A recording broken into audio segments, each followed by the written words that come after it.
All right, so let's start with the big story that we're tracking on WION at this hour.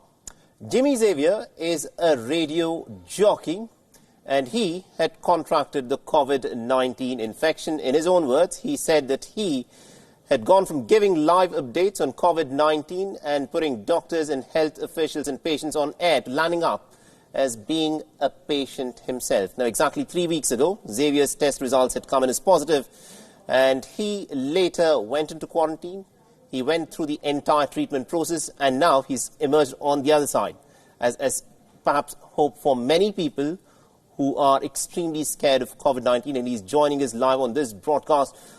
Jimmy, thank you very much indeed for joining us here on WION. And let me begin by asking you this. You know, as you in your blog had written that you had in fact gone as a radio jockey who was talking to doctors, who was talking to patients, something like what we are doing right now here, right, to having contracted the infection yourself. So take us through your story of having lived and survived the COVID-19 infection. You know, the moment you say survived, it feels like there's this huge thing that happened to me. It's not dramatic at all. In fact, there's so much fear around the virus, and which is why people call them survivors. But, you know, the 80 to 85% of the people only get a really mild symptom or are asymptomatic, have no symptoms at all. So my story, okay, my mother tested positive on the 27th of March.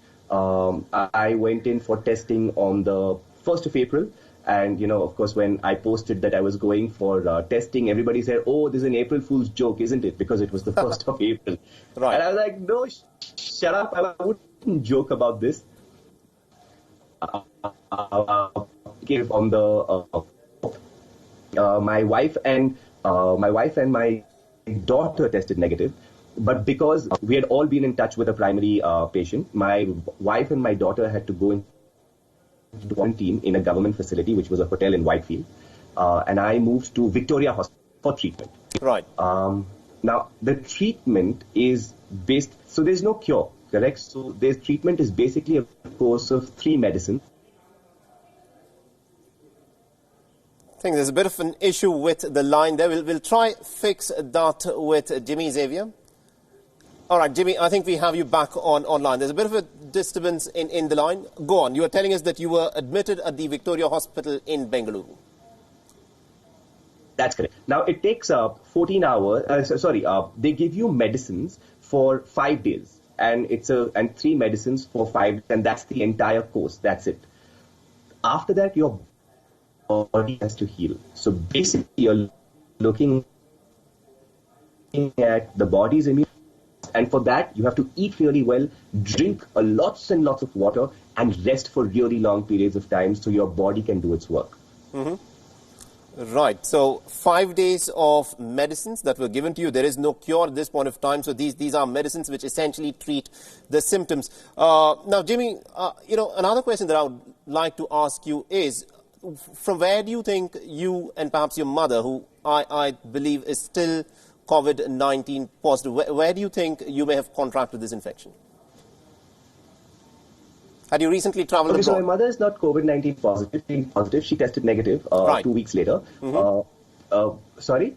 Go on. Had you recently traveled abroad? But she's undergoing treatment still because... No. So, which is why it's strange. My wife, my daughter both tested negative. My mother tested positive, and then after that I tested positive. So we don't really know where the virus came from. It's baffled many people. And also, you know, a question that a lot of people would want to know is, during this journey of yours, at the time when you tested positive, you were at the Victoria Hospital for the treatment. What symptoms did you exhibit? So I had a fever. So the day after my mother went in for the test. I had a fever the next day, and the fever was in the range of 9900, but I was taking paracetamol to keep it down, and it lasted for about 9 days. The thing is, by the time I went to Victoria Hospital, the testing and everything had done, the day I entered Victoria Hospital, that day my symptoms were over. I mean, I had no symptoms post that. But the funny thing is that when I was in Victoria Hospital, there were close to 41 patients in the hospital at the same time that I was. and none of them had any symptoms whatsoever. No fever, nothing. They were completely asymptomatic, but they had contracted the virus. You know, a lot of people also at this point of time, because there is a lot of fear about COVID-19, people are scared of contracting this infection, they don't know what would happen to them. In this journey, you've said that you had fever, you went to the hospital, but once you were at the hospital, after that day, there were no symptoms. Tell us about what your experience was like when you were put under quarantine. Okay, so here's the thing, okay? What I want people to understand is that there is nothing scary about this virus. 85% of people will only get a mild flu-like symptom. So it's not a scary disease. What it is an inconvenient disease. And I think that's the narrative that needs to go out, that it is an inconvenient disease. Because if you are taken for testing, if you test negative, you're sent into quarantine for 14 days in a government facility. So they've taken over some hotels and stuff like that, and you go there for 14 days. It will be a minimum of 15 days before you come back home. All right? That's one part of it, if you test negative. If you test positive, you go into a hospital for treatment, into a government hospital for treatment. Now, I was in Victoria Hospital, and I have to tell you that we were in a general ward. So it's not like you get separate rooms. Right. You're in a general ward. The beds are kept at the social distancing norms that are required. And the doctors and nurses were fabulous. You know, the entire team over there, they took so much care of us, led by their core team over there. It was fabulous. They kept the wards really clean. The toilets, though they were common toilets, were kept as clean as possible in the situation. You have to also understand that the doctors and the nurses coming there are in personal protective equipment, which means that once they put it on, they can't take it off for 6 hours. So they're in it for 6 hours, no food, no water, no drink, sweating profusely inside, and no going to the toilets as well. Right? So the kind of work that they've put in is just amazing. It's astounding. In terms of the testing process, what happens is that from the day, if you're positive, from the day one that your test has been taken, 14 days later, they test you again. There are 2 tests in the span of 24 hours. Right? So on day 15, there's one test. Day 16, there's one test. Both tests need to be negative for you to be discharged. However, if either one of them is positive, then you wait for 48 hours and then the process is repeated. Until you get 2 negative tests, you remain in the hospital, and only after your 2 negative tests are you discharged. So my first 2 tests, my retests in that sense, on day 15 and day 16, one of them came positive. So I had to wait for 48 hours, do 2 more tests. Those came negative, and then I got discharged. All right. And, this, of course, is a story of hope, and it's a story that a lot of people do need to listen to, especially when there is this climate of fear. And just before I let you go, Jimmy, is there any message that you'd like to give out to everyone who's listening to you right now as to what they should actually be doing? Right. So whatever you've been doing right now, continue doing.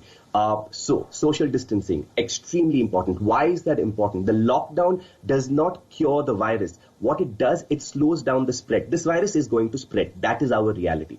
Right? The numbers are going to increase, and it's going to happen. There is no denying that. There is no fighting that. What the lockdown does, the social distancing does, is slow down the spread of the virus so that so many patients don't land up at the hospital and then the doctors can't treat you. Right? So that's why social distancing is so important. They say flattening the curve. What that means is that the virus spread is slowed down. It doesn't peak. Right? So that's important. In terms of what you do personally, be really careful about touching common surfaces.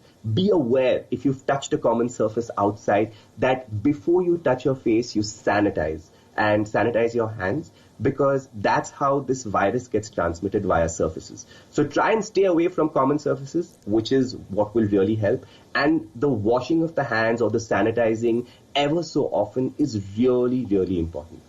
The other thing is don't panic, because the number of messages that I got saying, oh my God, are you okay? I think you're going to die. I'm like, no, you're not going to die. Everybody who gets this virus is not going to fall critically ill. Only 3% of the people who actually get the virus have to go into an ICU or ventilator, right?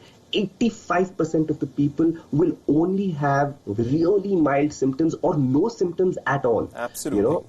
And 5% maybe will need to get some kind of extra attention, which is like maybe an oxygen mask to help you, right?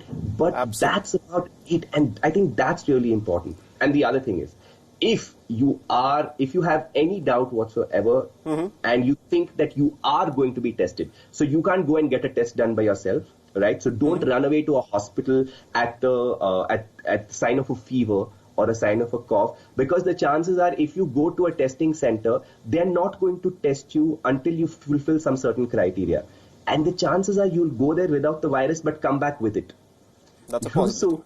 So don't run away to a testing center at the first sign of a fever.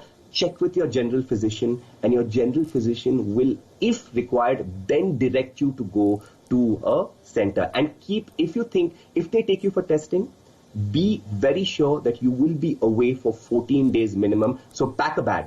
I think that's an important message that you are putting out. Please consult your general physician first before you head out to a hospital. Thank you very much indeed, Jimmy Xavier, for talking to us and sharing your story with all our viewers, because in this time of fear, anxiety, where there's also a certain stigma that's attached to COVID-19 infection, the message that needs to go out, and that is important that it goes out, is that please do not panic. 80-85% of the people do not even feel the symptoms, and only about 2 to 3% of the people may actually get these severe symptoms which would require hospitalization. Thank you very much indeed, Jimmy Xavier, for joining us.